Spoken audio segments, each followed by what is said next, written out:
Hallo, kleines Zwischenvideo. Und zwar, ich muss euch das erzählen. Ich bin so begeistert. Ich habe in letzter Zeit, nicht nur ich, sondern auch mein Mann, sehr darunter gelitten, da wir beide sehr starke Schnarcher sind. Und gestern, juhu, ist endlich das Thymianöl gekommen. Ich habe mir gleich einen Roll-on gemacht. Und wir haben uns das wirklich beide auf die großen Zehen geschmiert. Und ich muss ehrlich sagen, ich bin total begeistert, denn ich habe seit langem nicht so gut geschlafen. Wir haben beide geschnarcht, aber sehr sanft und überhaupt nicht aufreibend. Und das nächste, ich habe seit langem wieder geträumt.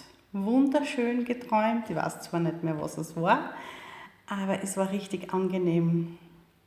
Also, bei Schnarchen Thymianöl auf beide großen Zehen. Ich werde es natürlich heute wieder ausprobieren und bin schon ganz neugierig, was passiert, ob es ganz weggeht. Aber ich bin schon mal sehr zufrieden mit einem sanften Schnurren. Gut, einen schönen Tag wünsche ich euch noch. Liebe Grüße, Andrea.